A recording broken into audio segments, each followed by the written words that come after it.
அவள் பெயர் மஞ்சரி. வயது 25. மிகவும் தைரியசாலி.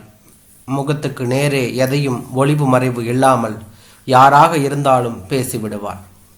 சென்னையின் மாம்பழத்தில் ஒரு ஹாஸ்டலில் தங்கி வேலைக்கு சென்று கொண்டிருக்கிறாள் என்றுதான் சொல்ல வேண்டும். அவளுடைய அப்பாவிற்கு மஞ்சரி தான் ஒரே செல்ல மகள். ஆனால் அவளுடைய அருமை அப்பா இன்று காலை மாரடைப்பில் இறந்து விட்டதாக 10 நிமிடங்கள் முன்புதான் மொபைலில் அம்மா சொன்னாள் என்றுதான் சொல்ல வேண்டும். மஞ்சரிக்கு மனசும் உடம்பும் படபடத்தது.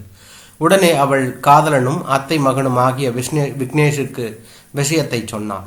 அவன் அத்தையுடன் உடனே கிளம்பி அவள் தங்கியிருக்கும் ஹாஸ்டலுக்கு வருவதாக சொன்னான். அங்கிருந்து மதுரையில் காரில் சென்று விடுவதாக முடிவு செய்தார்கள். மஞ்சரியை தயாராக இருக்கும்படி சொன்னான் என்றுதான் சொல்ல வேண்டும். அவனுக்காக காத்திருந்த நேரத்தில் அப்பாவின் நினைவில் மஞ்சரிக்கு அழுகை பொத்து கொண்டு வந்தது என்றுதான் சொல்ல வேண்டும். அப்பாதான் அவளுக்கு எல்லாமே. ஒரே மகளாகிய அவளுக்கு அதிக சுதந்திரம் கொடுத்து வளர்த்தார். மேன்மையான வாழ்க்கை நெறிகளை கற்றுத்தந்தார். நன்கு படிக்க வைத்தார். ஒரு பிரபல அயல்நாட்டு வங்கியில் இன்று மஞ்சரி நல்ல சம்பளத்தில் இருப்பதற்கு அப்பாதான் காரணம் என்றுதான் சொல்ல வேண்டும்.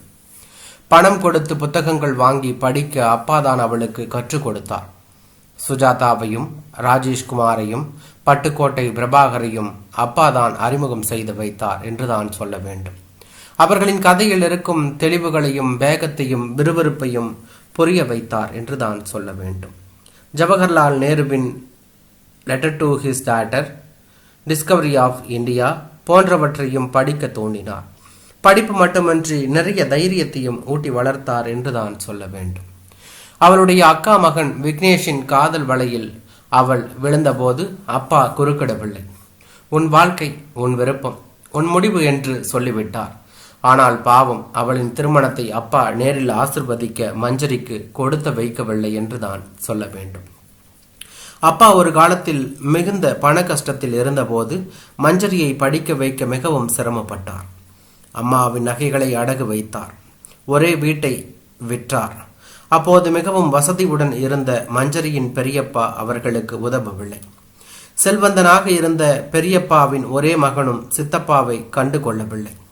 அப்பா அடிக்கடி இதை மஞ்சரியிடம் சொல்லி சொல்லி வருத்தப்படுவார். அண்ணன் என்னடா, தம்பி என்னடா என்று பாடி காண்பிப்பார். பெரியப்பா இறந்தபோது அப்பா போகவில்லை. அவ்வளவு கோபம். அத்தையும் விக்னேஷும் ஹாஸ்டலுக்கு வந்தவுடன் உடனே கிளம்பி அன்று மதியம் 3 மணிக்கு வீட்டிற்கு சென்று விட்டார்கள் என்று தான் சொல்ல வேண்டும். வீட்டின் வாசலில் தீயை மூட்டி வைத்திருந்தார்கள். பாடை கட்டி கொண்டிருந்தார்கள் என்று தான் சொல்ல வேண்டும். உள்ளே அப்பா தரையில் கிடத்தப்பட்டிருந்தார். மூக்கு காதில் பஞ்சு அடைத்து கால் கட்டை விரல்கள் சேர்த்து கட்டப்பட்டிருந்தன என்று தான் சொல்ல வேண்டும். உள்ளே நுழைந்ததும் அம்மா மஞ்சரியை கட்டிக்கொண்டு அழுதாள் என்று தான் சொல்ல வேண்டும். அப்பாவுக்கு கடைசி கிரியைகள் செய்ய 3 ஐயர்கள் தயாராக காத்திருந்தார்கள். அதில் ஒரு சீனியர் ஐயர் அங்கு இருந்த மஞ்சரியின் பெரியப்பா பையனை சீக்கிரம் குளித்துவிட்டு 8 முழ வேட்டிய பஞ்சகச்சம் வச்சு கட்டிக்கொண்டு வர சொன்னார் என்றுதான் சொல்ல வேண்டும். மஞ்சரி கொதித்து போனாள். அப்போது, ஐயரே, அவர் எதுக்கு இப்போ குளிச்சுட்டு வரணும் என்று சொன்னார். நன்னா இருக்கு நீ கேட்கறது. அவன்தான் கர்த்தா, உன் அப்பாவுக்கு அவன்தான் காரியம் எல்லாம் செய்யணும் என்று சொன்னார். அப்பா காரியத்தை நான் செய்கிறேன். அவரோட ஒரே வாரிசு நான் தான். நீ அவரோட சொத்துக்கு வேணா வாரிசாக இருக்கலாம் குழந்தை. ஆனால் நீ ஒரு பெண்மணி. நாளைக்கு இன்னொருத்தனை கல்யாணம் பண்ணிட்டு வேற கோத்திரம் போக வேண்டியவ. அதனால் நீ அப்பாவோட காரியங்களை பண்ணுவதற்கு தகுதியற்றவன். உன்னோட பெரியப்பா பையன்தான் தகுதி உள்ளவன். அப்பாவின் கோத்திரம் அவன்தான் கர்த்தா என்று சொன்னார். ஐயரே, எனக்கு கல்யாணம் ஆன அப்புறம்தான் என் கோத்திரம் மாறும்.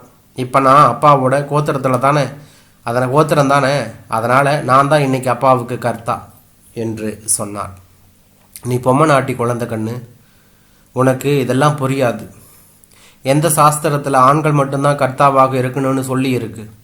எனக்கு இப்போ காண்பிங்கோ என்று சொன்னார். அனைவரும் துக்கத்தை மறந்து மஞ்சரியை வேடிக்கை பார்த்தார்கள் என்றுதான் சொல்ல வேண்டும். விஷயம் விபரீதமாக போவதை உணர்ந்த அத்தை, மஞ்சு ப்ளீஸ் ஐயர் சொல்றதை கேட்டு நடந்துக்கம்மா. அப்பாவோட ஆத்மா நல்ல விதமாக சாந்தி அடையணும் என்று கெஞ்சும் பாவனையில் சொன்னார். மஞ்சரியின் பிடிவாத குணம் தெரிந்த அம்மா பரிதாபமாக அவளை பார்த்தாள் என்று தான் சொல்ல வேண்டும்.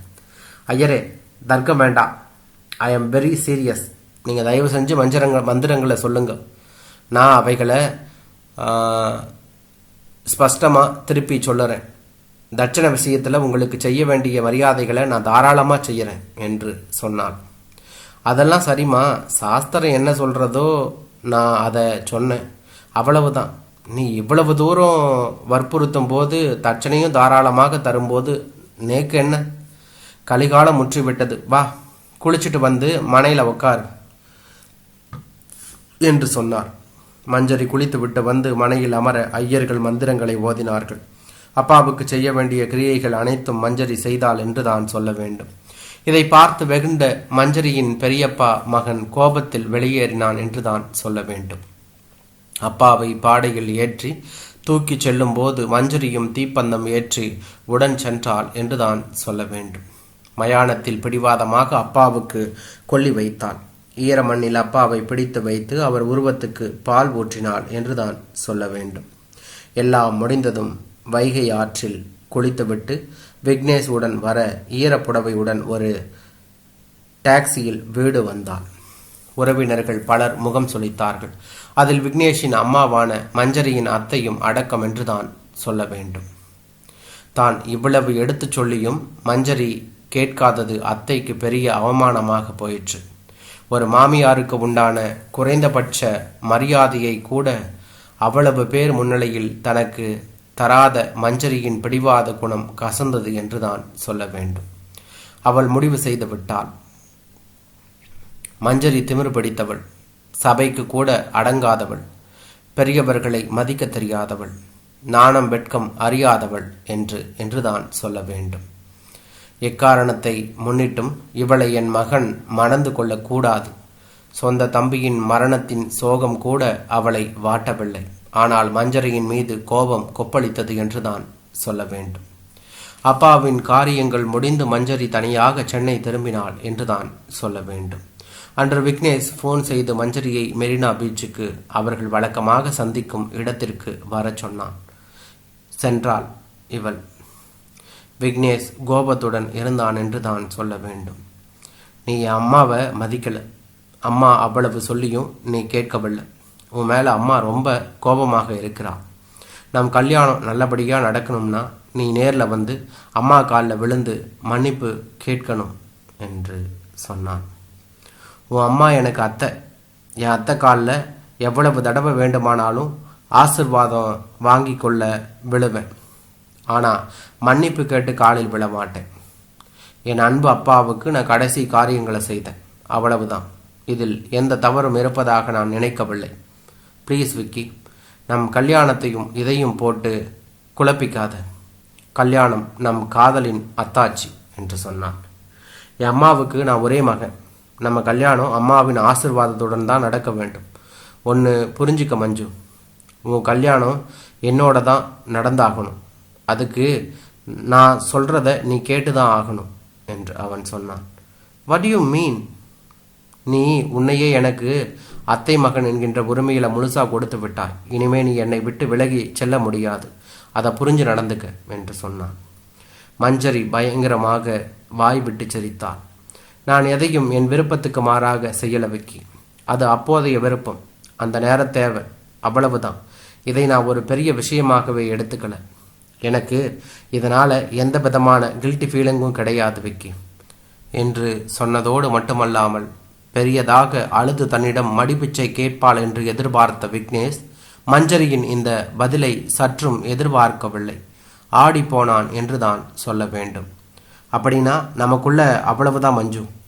நீ என் அம்மாவிடம் காலில் விழுந்து மன்னிப்பு கேட்க முடியாதுன்னா நம்ம காதலையும் மறந்து விடு. மஞ்சரி எழுந்து நின்றாள். புடவையில் ஒட்டியிருந்த பீச் மணலை தட்டிவிட்டு கொண்டாள் என்று தான் சொல்ல வேண்டும். பின்பு நிதானமாக விக்னேஷை பார்த்து ஏளனமாக சிரித்தபடி தன் தலைமயிரை வலது கையினால் எடுத்து காட்டி போடா மயிறு என்றாள். விறுவிறுவென திரும்பி பார்க்காது நடந்தாள் என்றாள்.